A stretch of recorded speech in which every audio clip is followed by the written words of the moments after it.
भगवान जगन्नाथ और श्री कृष्ण की कहानियों से जुड़ी सुंदर और भावनात्मक छवियां इमेजेस में अक्सर निम्नलिखित दृश्य दिखाए जाते हैं। आप इन प्रकार की छवियों की कल्पना कर सकते हैं या चाहे तो मैं इन्हें बना भी सकता हूँ। प्रसिद्ध छवियां, एक श्री कृष्ण और बलराम के साथ सुभद्रा, तीनों एक साथ। वही स्वरूप जो पुरी जगन्नाथ मंदिर में है। दो रथ यात्रा का दृश्य, विशाल रथ, श्रद्धालु भक्त, उत्सव का माहौल। तीन श्री कृष्ण बाल स्वरूप में गोपियों के संग रासलीला या माखन चुराने की लीलाएं। चार जगन्नाथी का स्नान, पूर्णिमा उत्सव शाही स्नान करते हुए। पांच श्री कृष्ण का गीता उपदेश, कुरुक्षेत्र में अर्जुन को उपदेश देते हुए। छह नीलमाधव से जुड़ी लीला, आदिवासी राजा विश्वसु को दर्शन देते भगवान जगन्नाथ। यहाँ श्री कृष्ण, बलराम और सुभद्रा जी के पुरी मंदिर वाले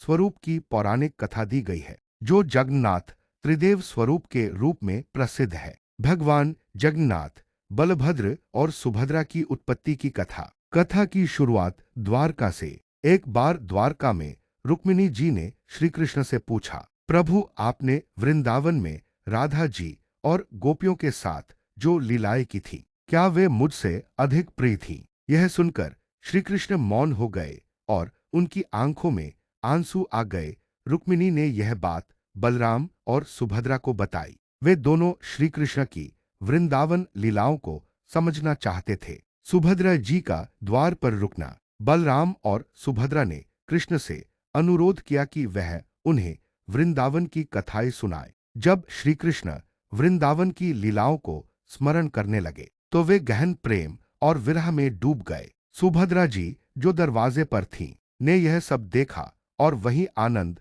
विभोर होकर मूर्छित सी खड़ी रह गईं। उनकी भुजाएं ऊपर की ओर उठ गईं, आंखें गोल हो गईं और चेहरा प्रेम से चमक उठा। बलराम और श्री कृष्ण भी हुए वैसा ही। बलराम और फिर श्री कृष्ण भी उसी प्रेम में खो गए और तीनों का स्वरूप अलौकिक और स्थिर हो गया। बड़ी बड़ी आंखें, छोटे पैर, बिना गले के आकार, बाहें उठी हुई, यह वही स्वरूप है जो पुरी में देखा जाता है। पुरी के राजा इंद्रद्युम्न को एक सपना आया जिसमें यह दिव्य त्रिदेव स्वरूप प्रकट हुए। उन्होंने भगवान विष्णु की प्रेरणा से जगन्नाथ मंदिर का निर्माण कराया और नीलमाधव के रूप में भगवान को बलराम और सुभद्रा के साथ प्रतिष्ठित किया। इस कथा का भावार्थ, भगवान जगन्नाथ का यह स्वरूप दिखाता है प्रेम की पराकाष्ठा वृंदावन की याद में, विरह की अनुभूति राधा और गोपियों के लिए, और सद्भाव